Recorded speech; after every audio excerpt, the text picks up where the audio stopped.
week we ran out of time, so we'll review a little bit of that and then jump back in. So today is going to be testing syllogisms by rules and then establishing conclusions. So if you remember from last week, we started the testing by rules. So the rules really, remember how we went through all the mood and figure, the form, the AAA1, AIO2, whatever, all those forms of syllogisms, and we said that of the, what was it, like 256 possible combinations you could make, there were only how many valid ones? 24 out of 256. So why are those 24 valid? They're valid because they follow these 5 rules that we're going to be testing them with. So that's what it really has to deal with. How do you get to those 24? It's because of these 5 rules. All right, so the 5 rules for testing validity of a syllogism. If any of these rules are violated, then the syllogism is invalid. If the syllogism passes all 5, then it's valid. So the ones that pass all 5 rules, those are your 24 valid forms of an argument.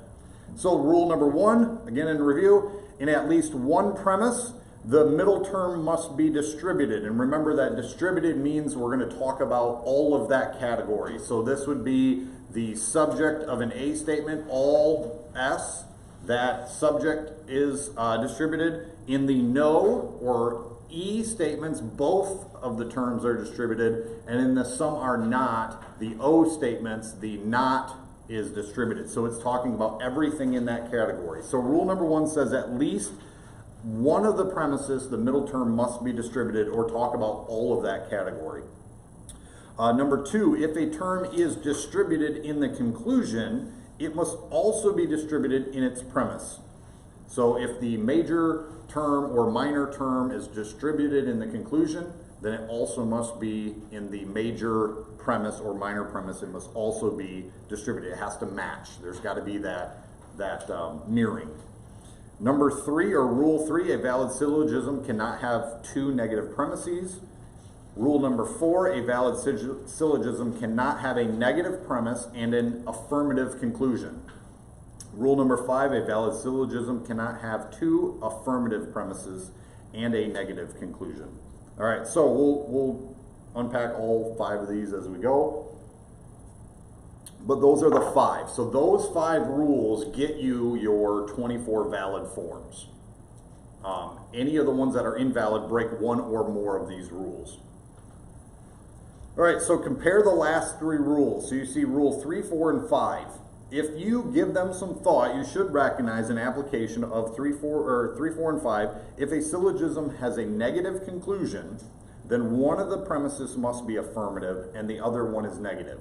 So if you combine rule 3, 4, and 5, you basically get if my conclusion happens to be negative, if it's a no SRP or some SR not P, if it's negative in the conclusion, then one of my premises is going to be positive and one of them has to be negative for it to even be valid.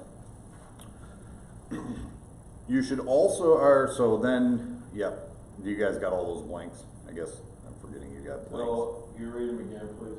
So that first point, compare the last 3 rules. So by the blanks it says if a syllogism has a negative conclusion, so the blank is negative conclusion, then one premise must be affirmative and the other negative. So you should also see from rule 4 that if a syllogism has an affirmative conclusion or positive conclusion, then it must have 2 affirmative premises. So these last 3 rules, 3, 4, and 5, can be combined even more briefly to a denser rule, and this rule would read something like, the number of negative conclusions in a syllogism must equal the number of negative premises. So again, the number of negative conclusions in a syllogism must equal that number of negative premises. If we have a negative conclusion, we have to have 1 negative premise. If we have no negative conclusions, then we get 0 negative premises, which is a typo on this next point we need to correct. It says if a syllogism has 0 negative conclusion, i.e. it has an affirmative conclusion, then it must have exactly, it should say 0 negative premises. So we got to change that. It says 1 right now. It should say 0. If you have a positive conclusion, you cannot have, or if you have no negative conclusion, you cannot have a negative premise. All right, so let's break down these rules bit by bit. So in rule number 1 then, in at least one premise, the middle term must be distributed. This means that the middle term must be either the subject of an A statement. So remember, A is all. Let's write these down so we remember all of them as we go through this. All right, so what was my A statement? All SRP. Which one's distributed in that? Which term is distributed in an A statement? P. No, S. S, right? We want all of one category. All right, AE, what's an E statement? Some SRP. No, AE. So we're going across. This is no. No SRP. No SRP. Which one is distributed in that? Both. Correct. Both are distributed. I statement is Some SRP. some SRP. Which one's distributed in that? Both are undistributed. Both are undistributed. We have no distributed terms in an I. What about O?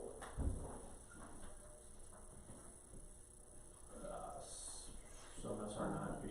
Yep. Which one is distributed in some S or not P? P. P. This one is distributed, right? Because no or not should be read as no. So it's talking about the whole category of P.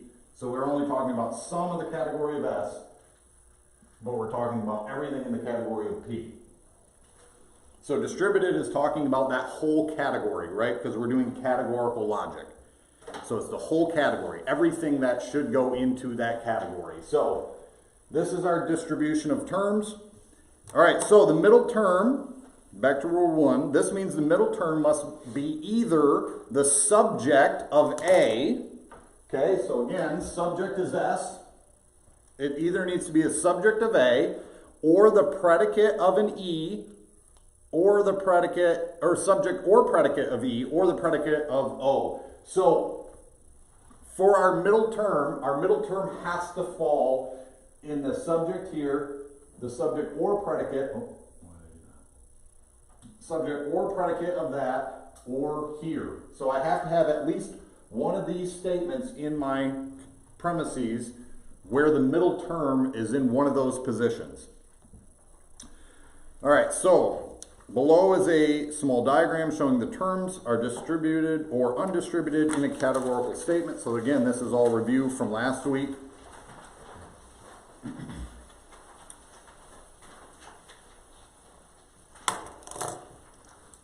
All right, so when you are examining a syllogism, the first rule is applied by looking at what type of statement the middle term is.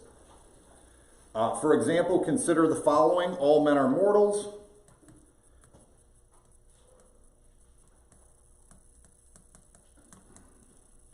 No mortals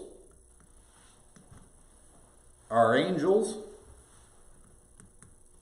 And then therefore, some angels are not men. Okay, so we have this one. The middle term, what's the middle term here? Mortals. Yeah, the middle term is mortals. How do we know that's the middle term? It's in both premises. Both premises, but not in the conclusion. So mortals is my middle term. Is mortal distributed in this syllogism?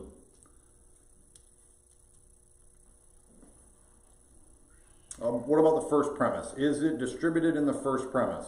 No. No, it's not. Okay. Is it distributed in the second premise? Yes. It is. So does this commit the fallacy of not distributing the middles?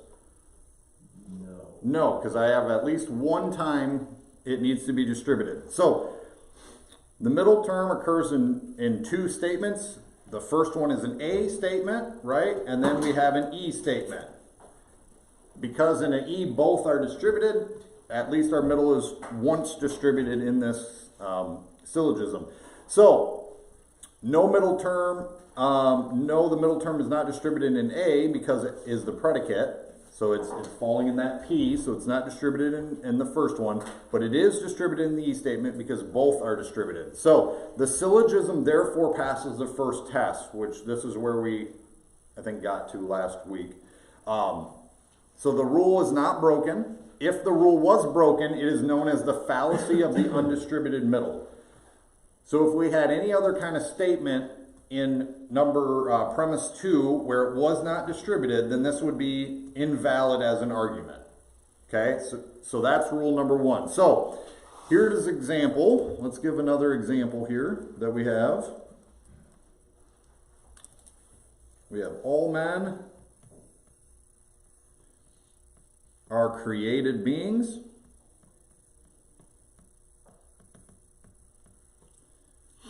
Some created beings are angels. Therefore, some angels are men. Okay, so what is my middle term? Created beings. It's in both premises and not in the conclusion. Is it distributed? In the first one, which is an A statement, and it happens to be the predicate. So we're not talking about all created beings, so it's not distributed. And then if we say some created beings, are we talking about all created beings, or no of that category? No, so it's not distributed. So is this a valid argument? No. Now, does it look like a valid argument when you just listen to it? Sounds like it makes sense, right? If you're just reading that, all men are created beings, is that true? Yep, all men are created beings. Some created beings are angels. Is that also true? It's also true. And then therefore, some angels are men. Is that true? If we equivocate on the term angels, some people say angels mean the pastor of a church. If you look at Revelation, they'll claim that that's what that means. So if I switch my term from an angelic being to just saying a messenger, for example, then can I make that work? Yeah, but I've equivocated on my terms by doing so. So this is not a valid argument because I've actually changed what angel means. Or I've allowed the possibility of changing what angel means by not distributing this middle term. So that's where like these rules come in play, because yes, it looks like it makes sense, or it could make sense, but really when I don't distribute my terms properly, and I get to angels in the conclusion, I've really changed what it could mean.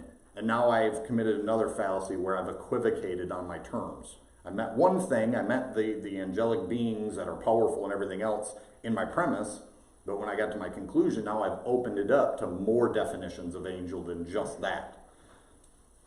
So that's like the behind the scenes of why some of these rules work the way they work, is kind of like that advanced math. I can understand the practical application side, but how they got to these things, the guys who sat there and thought of this, sometimes is a little beyond what I'm able to do. That's why we have the rules, just to say, okay, if you don't understand how they got there, at least understand the rule and say, okay, here's the rule, I just follow the rule.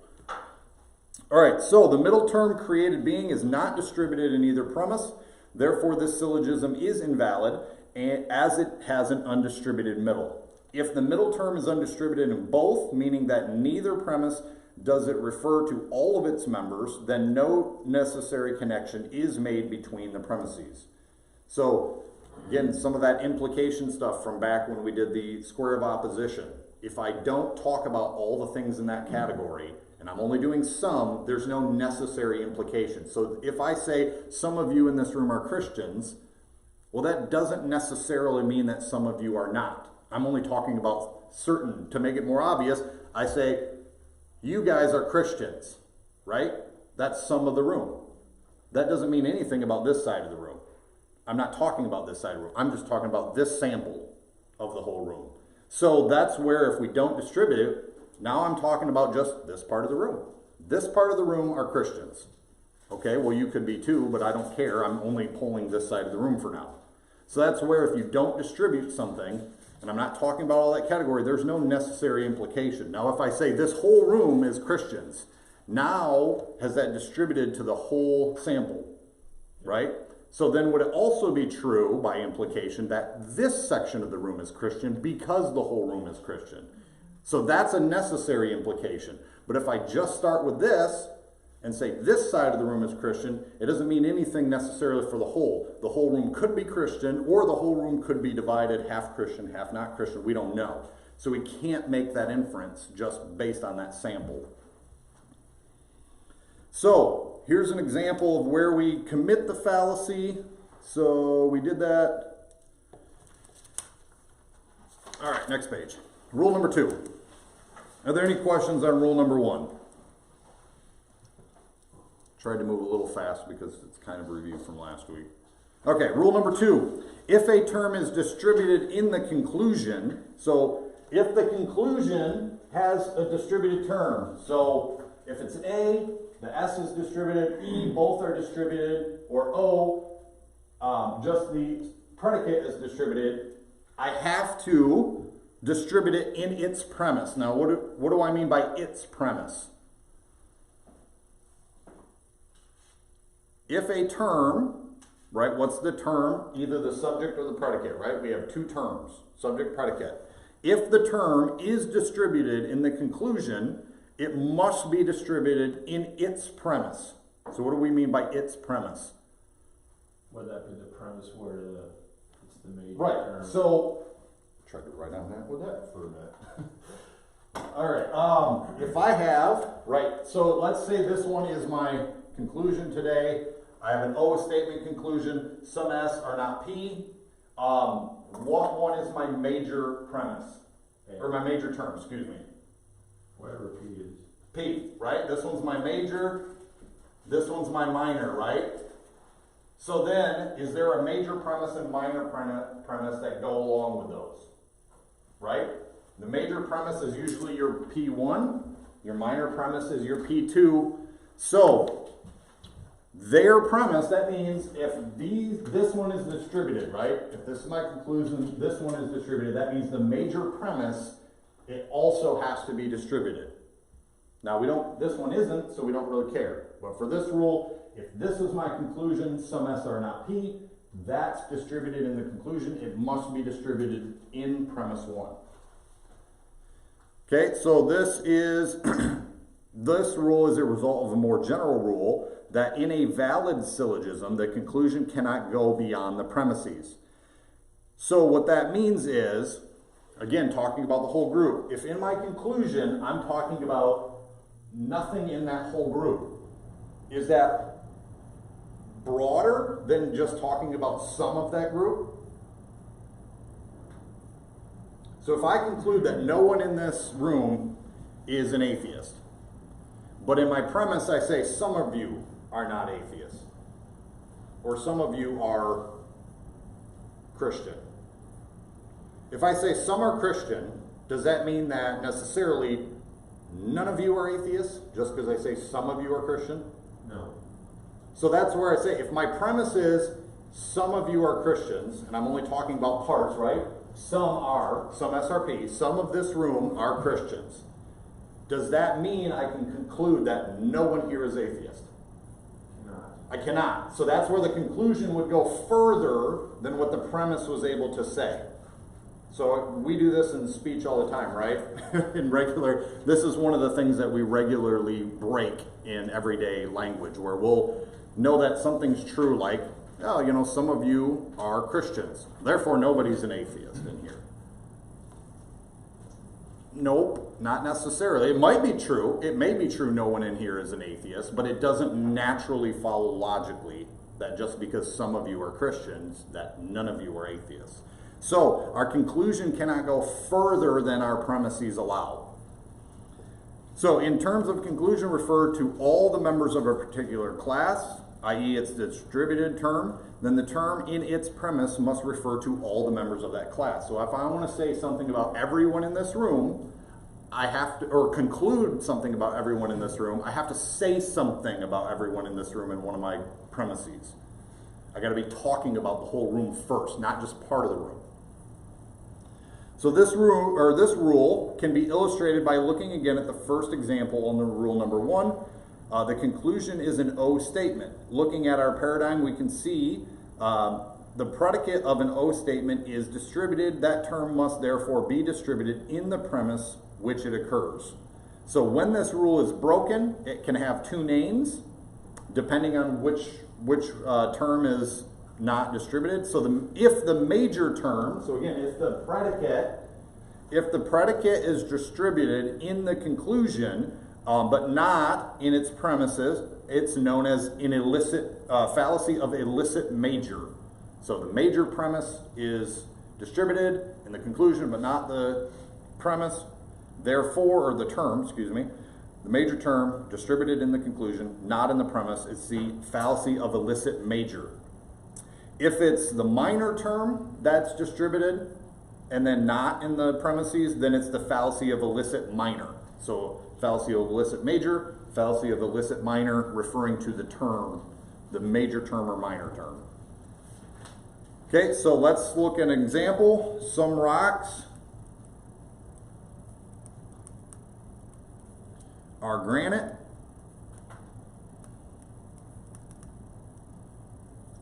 No granite is a sandstone.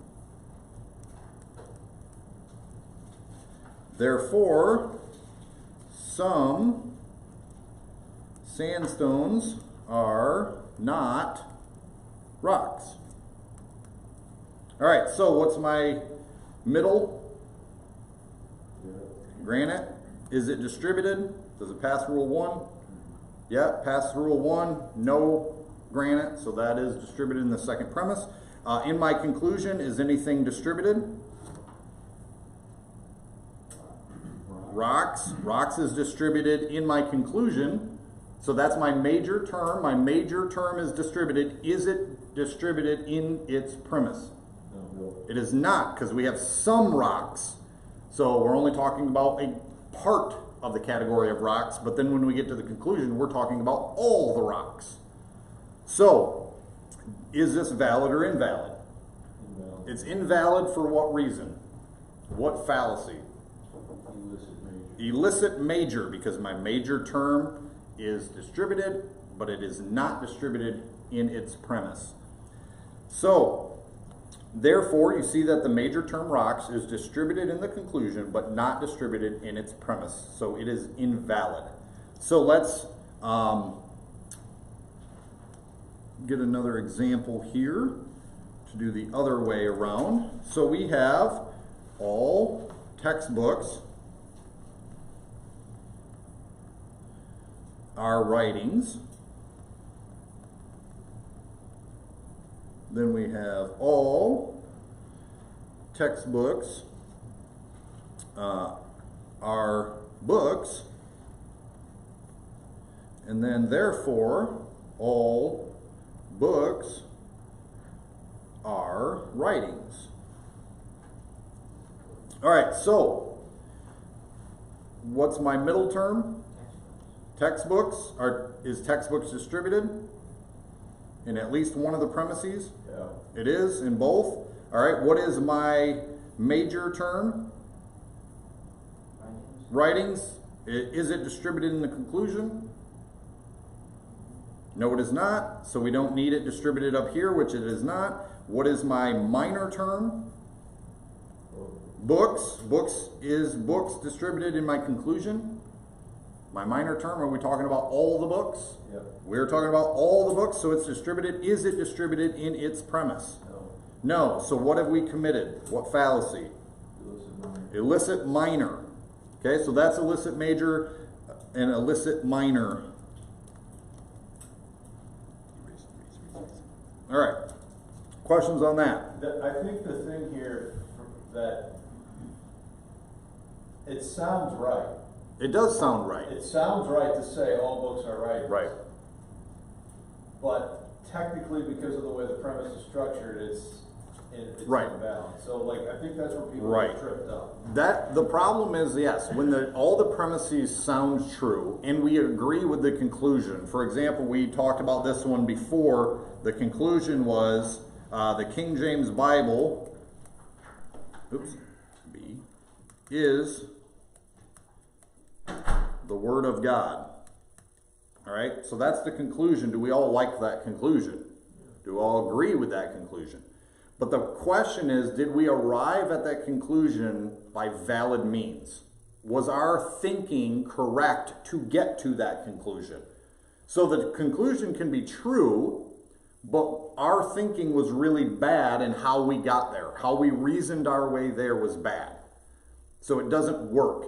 So if we go out in the marketplace, for example, to the atheists, and we say, hey, God is real, the Bible's true, the King James Bible is the Word of God, and then we tell them why, and our thinking is just totally bad, can they just dismiss everything we're saying on the fact that you don't even know how to think right? You're way off. That's not how things work. So yes, sometimes things look right, they sound right, but that doesn't make them true. So again, we go back to just the spiritual side of things. Do we have an adversary? Yep. What is he described as? A lot of things. A what? A lot of things. A lot of things. A deceiver, though, right? He's a liar and the father of it, right? What is the best lie that you can tell? Close to the truth. As close to the truth as you can possibly get without hitting truth.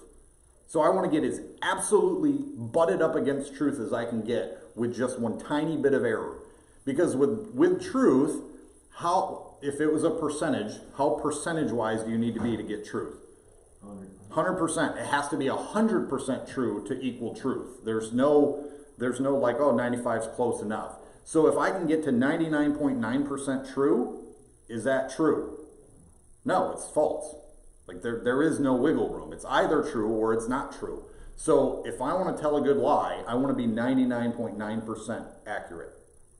Because that's going to get the most people to go, okay, yeah, sure, we'll believe that. And then I can slowly degrade that over time. Have you ever taken Satan's words to Eve in Genesis and Sure. like this? Yep. Yeah, well, yeah. Does Satan get very close to it and just question it a little bit? Yes. Really, the rat poison is 99.9% good for the rat. Right. 0.1% that kills it. Right. But if I can get you all to move to 99% truth, and then that becomes the norm, right? That's the new truth. And then I can get you just 99% of that, and then 99% of that. Over time, that's the thing is, the best warfare is a war of attrition. It's just a slow, methodic eating away of a culture until it's gone. And then I don't have to have a conventional warfare. If I can eat the culture away, and I can switch the norms, and I can switch the way they think, I don't have to fire a single bullet or drop a single bomb. I can change that whole country into what I want it to be just by changing the culture, by getting away from what they actually believe, what they follow. We see this happening today. A lot of the wars happening today are not conventional warfare. Now, there are some conventional warfare, bombs being dropped and stuff like that, but most of it is a battle of ideas. And if I can change that culture to new ideas, new norms, I can slowly move it into a new direction without ever having to have like bloodshed. Now, usually that results in a lot of bloodshed once you get to certain ideologies, a lot more bloodshed than maybe a war would have done. But that's the best lies. So with these things, yes, sometimes they look good. They sound right, but they're only 99% right, which means they're wrong. And we can't accept 99% good sounding. We have to be 100% every single time. All right, rule number 3. A valid syllogism cannot have two negative premises. So no syllogism that we make can have two negative premises.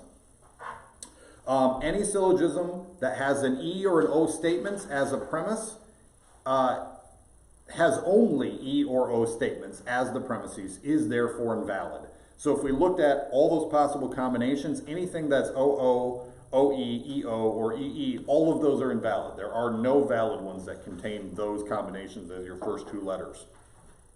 So one of the premises must affirm something. So in your premises, you have to have at least one of your premises that says something positive about a category.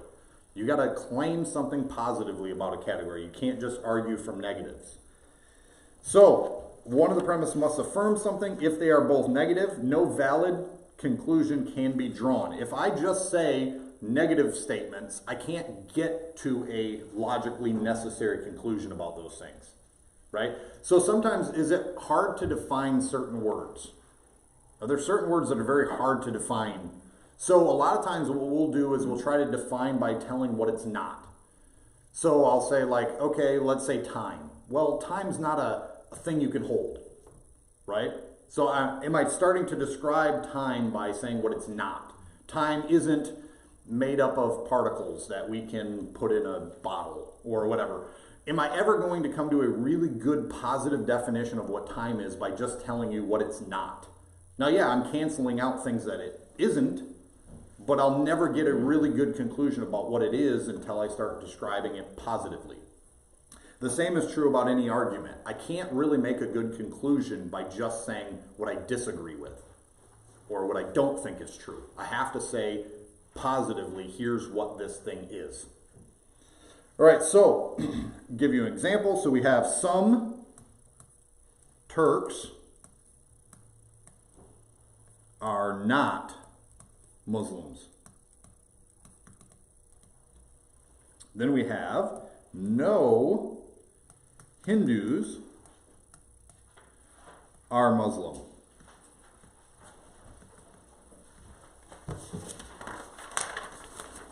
Therefore, some Hindus are not Turks. So here again, it's true that some Hindus are not Turks. That is true, right? It's Right. true that some Hindus are not Turks. Okay? The problem is, I'm only talking about, well, let's, okay, so distributed middle. Let's start with rule 1. What's the middle term? Muslims. Is it distributed somewhere? The first one. Yep, it's distributed up here because we're talking about no Muslims. All right, what is my major term? Hindus. No, my Oh, major Turks. term is Turks. That's my major one. And is that distributed? No. It's distributed? Oh, in the conclusion. Yes. Yeah. Is it distributed up in the premise 1? No. No, it is not. So it does violate that rule, right? So what fallacy was that? Yeah, undistributed major. Undistributed major. Okay, so Hindus, is that one distributed in the conclusion? No, but it is distributed up in its premise. But the problem is now I have 2 negative statements. Not Muslims and no Hindus. So this is violating that rule as well, rule 3. So this violates both rule 2 and rule 3. So it's got actual multiple problems with this. I'm not familiar with all these terms. Muslim and Hindu are religious. Yes, Turks is from Turkey? I think that's more of an ethnic It's group. an ethnic group. So we have an ethnic group and 2 religious groups. Okay.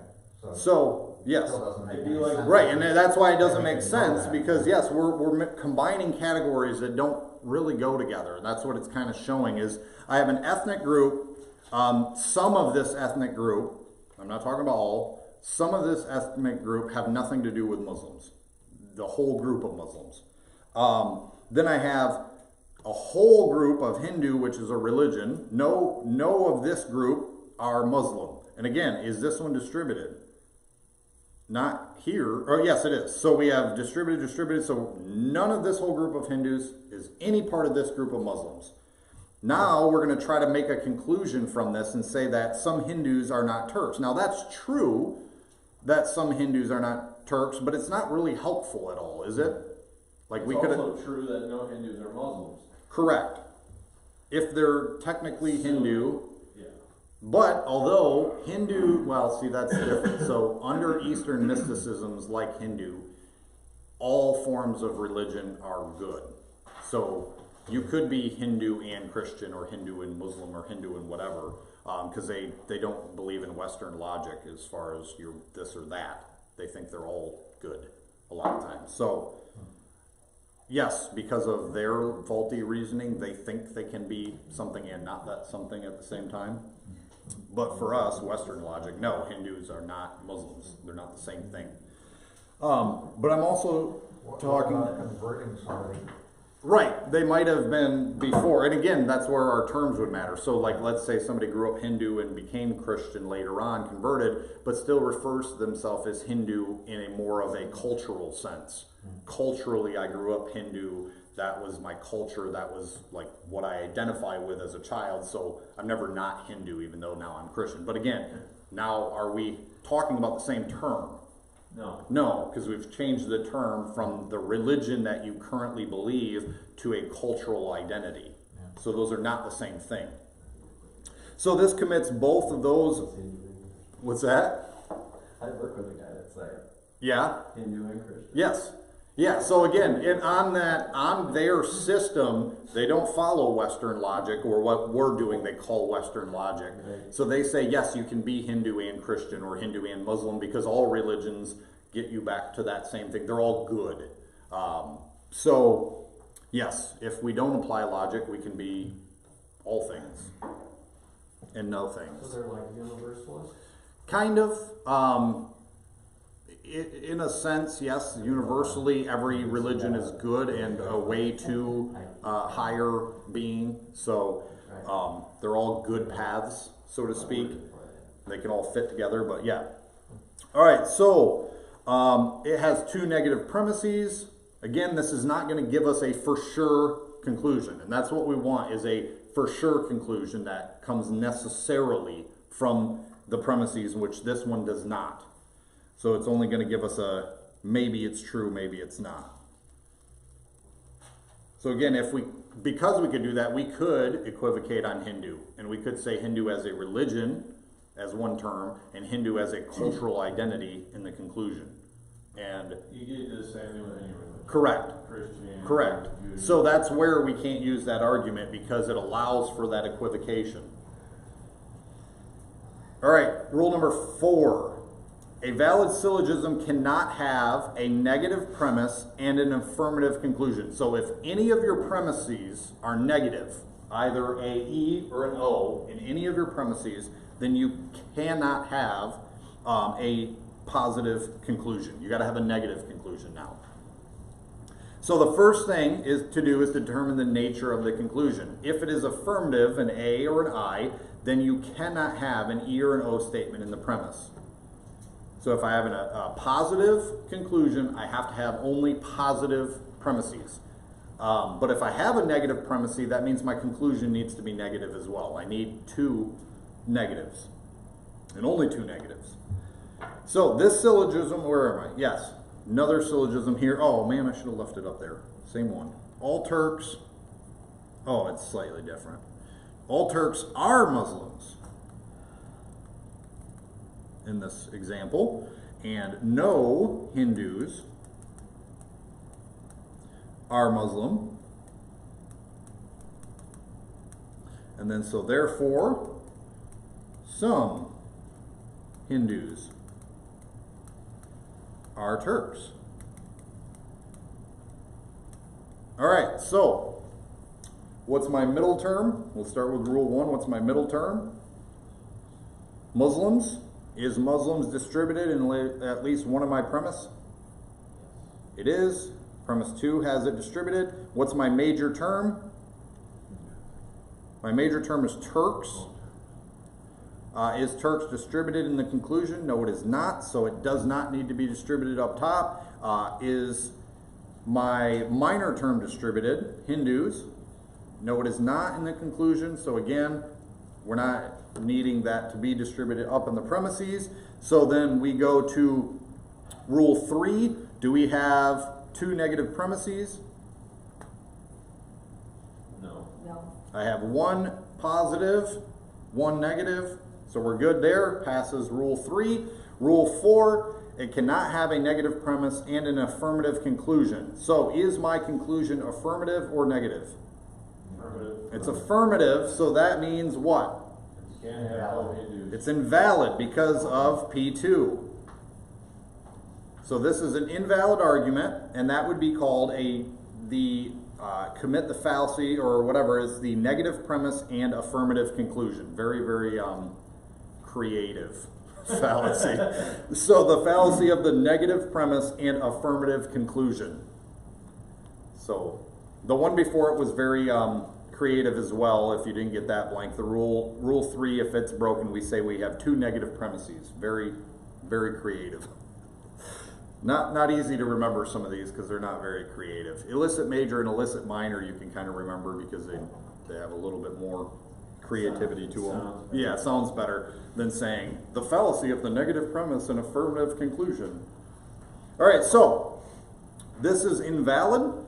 That would take out a whole swath of those possible ones. All right, rule 5. I want to make sure, okay, yeah, we can erase it.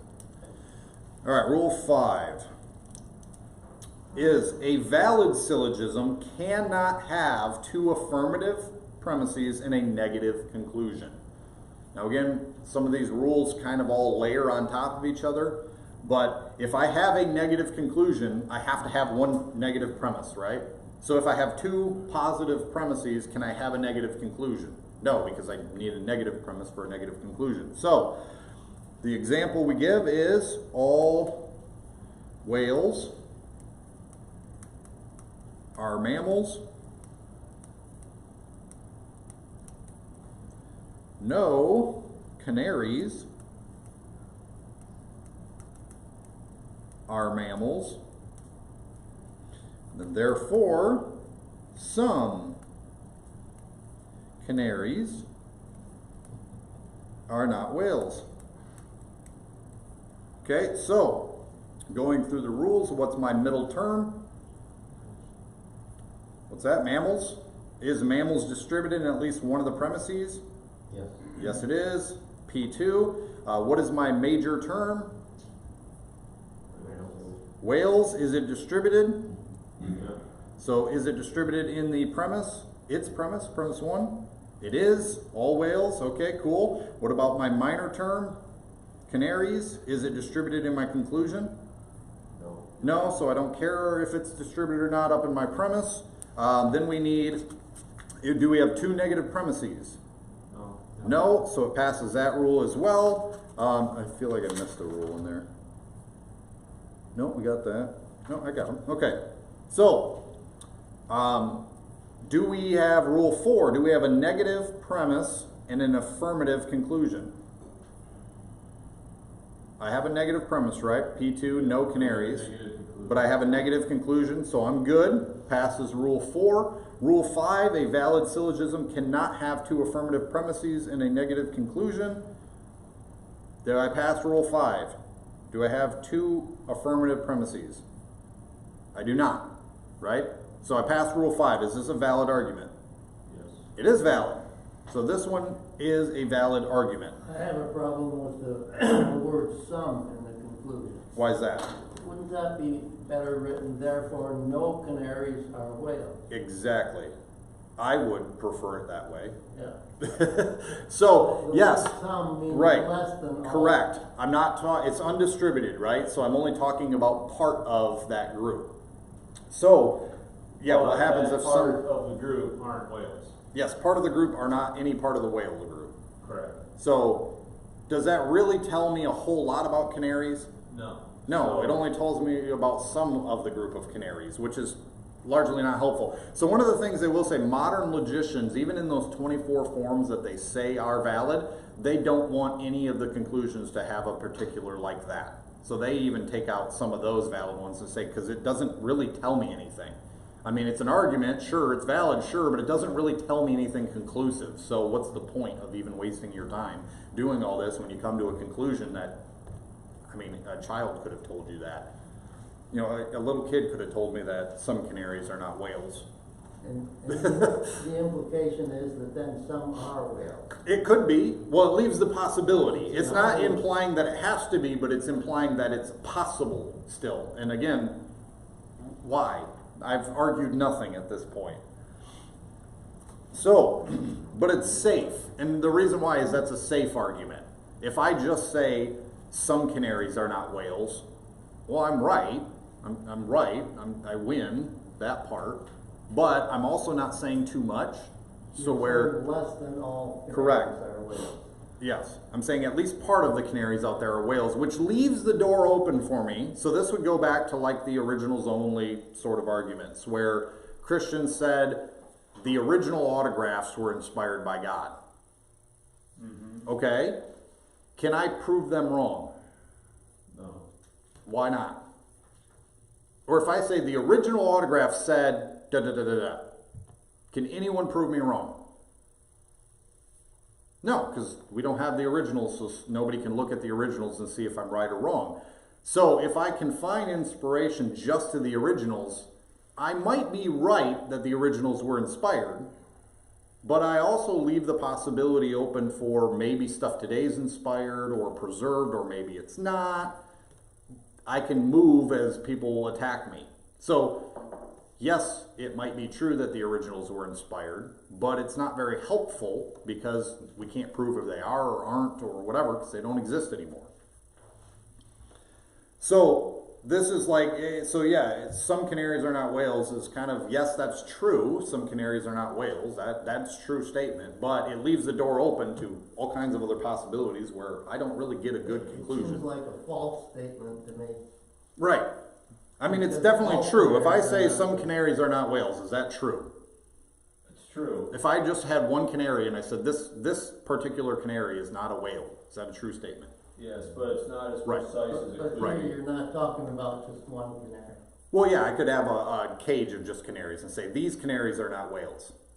Well, I'm not saying anything about the canaries that are down in the Amazon or something like that, but these particular canaries are not whales. Well, yeah, that's true, but I'm really just, it's an argument where I'm trying to like hedge my bet a little bit so that I don't have to say too much.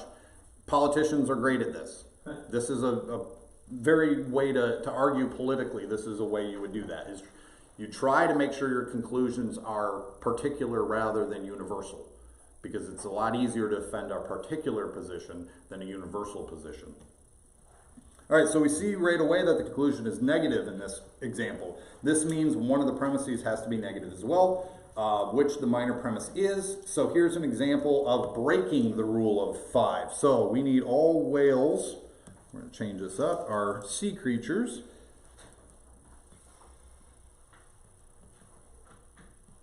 All right, and then we have some sea creatures are, where are we? Warm-blooded animals. Oh, geez.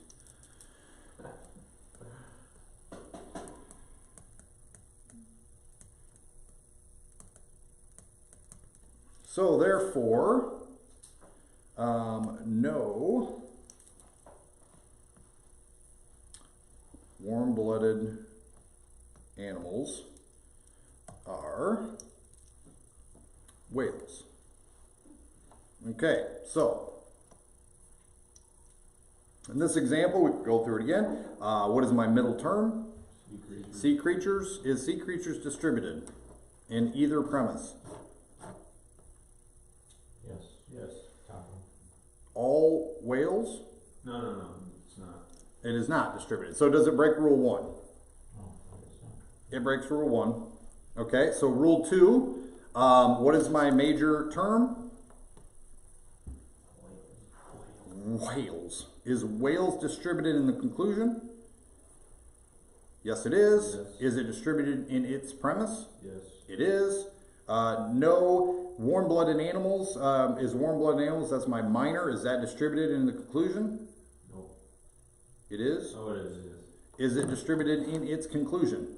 Or in its premise, sorry. It is not. So we've actually broken that rule as well. So this breaks rule 1. And it has an illicit minor. All right, what's the next rule? Cannot have 2 negative premises. Do we have 2 negative premises? No, we don't, so it's fine with rule 3. Rule 4, Cannot have a negative premise in an affirmative conclusion. We don't have a negative premise, so we're fine on Rule 4. Rule 5, if it cannot have two affirmative premises in a negative conclusion. So do we have two affirmative premises in a negative conclusion? We do, so we also break Rule 5. So this one actually breaks 1, 2, and 5.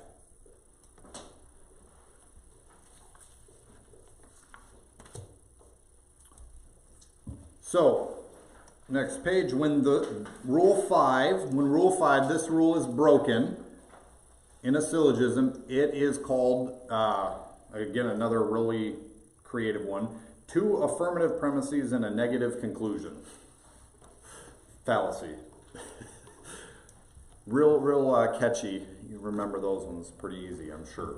Tell it like it is. Yeah, right? Very, very creative. Somebody can come up with some more creative ones for these. That way we can refer to them easier. That's a mouthful. The fallacy of two affirmative premises and a negative conclusion. All right, so summary. In testing by rules, there are 5 rules to keep in mind. If a syllogism breaks just one rule, it's an invalid argument.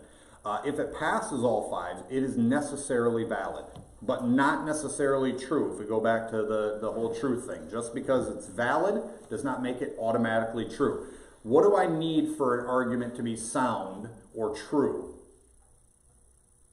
It has to be valid, and the two premises have to be true. So if the two premises are true and it's a valid argument, then it necessarily follows the conclusion is true and it is sound. So there are 2 rules that involve distributing terms. The middle must be distributed in at least one of the premises, and if a term is distributed in the conclusion, it must be distributed in its premise that it occurs. So that is Rule 1 and 2 are about distributed terms. The last 3 rules involve the quality of the statements. A valid syllogism cannot have 2 negative premises. It cannot have a negative premise with an affirmative conclusion, and it cannot have 2 affirmative premises and a negative conclusion. So talking about the quality of our statements in those terms. So, any questions before we get to this last section? All right, so establishing conclusions then. So last week we practiced putting statements from a blog that we were reading into an argument before determining if the reasoning was valid.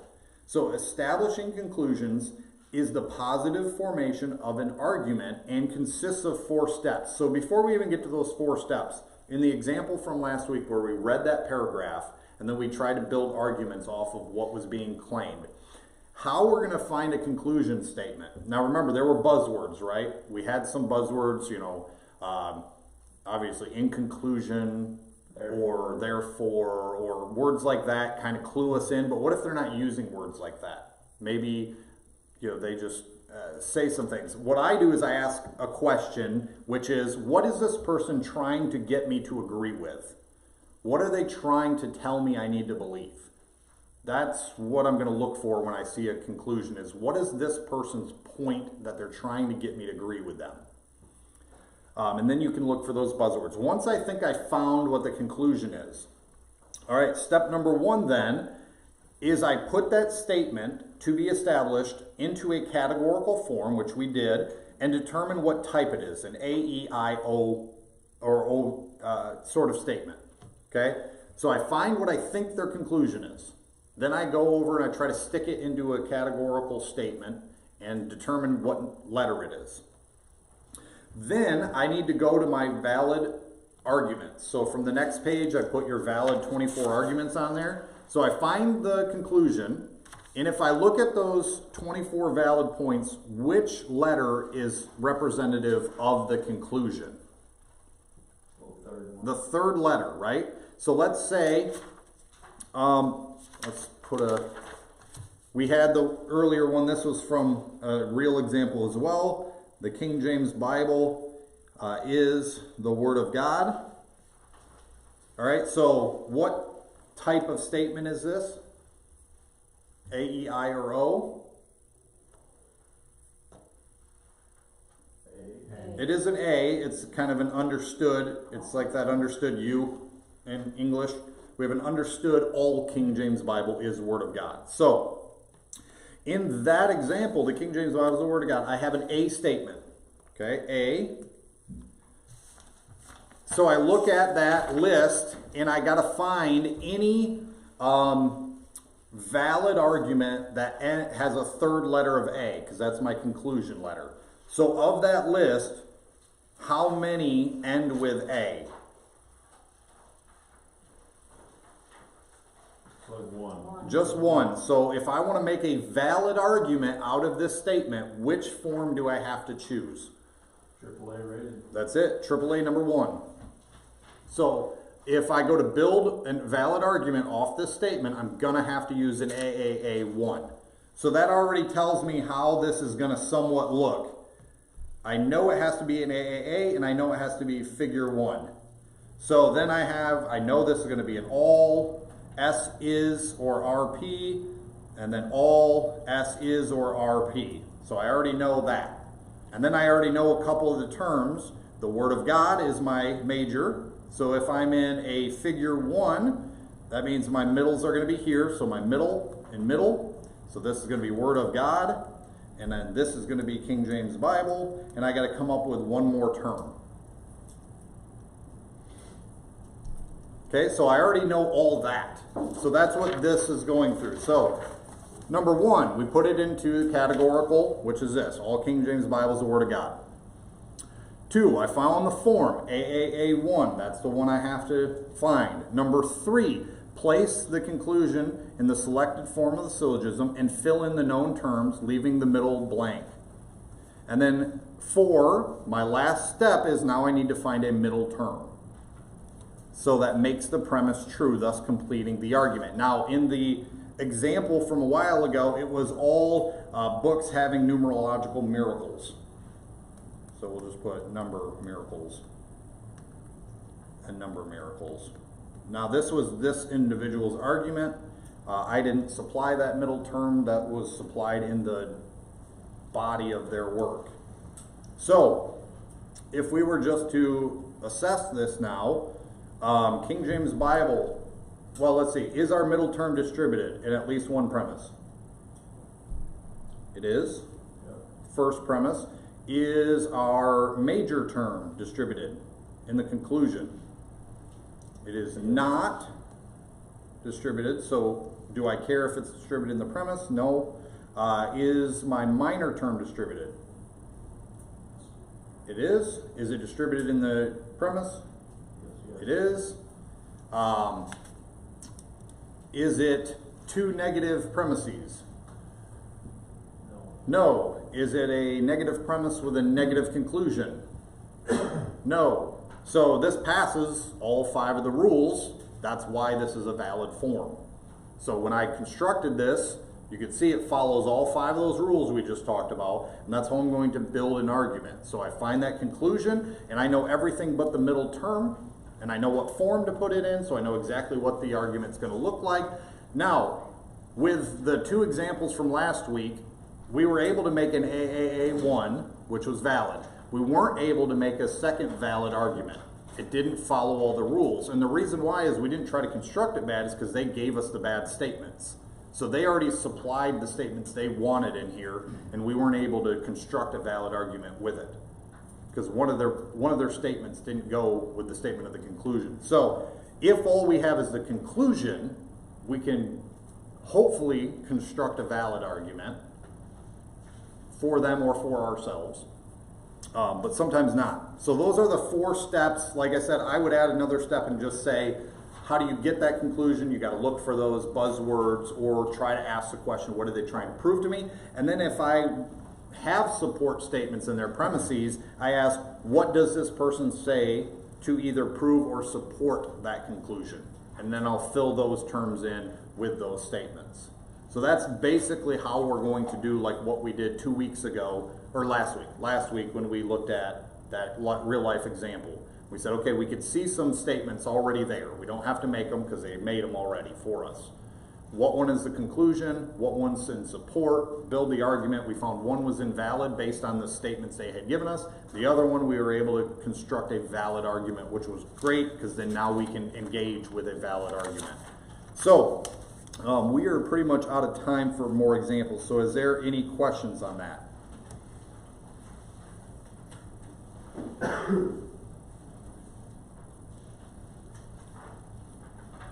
Is it starting to come together a little better on how this stuff works?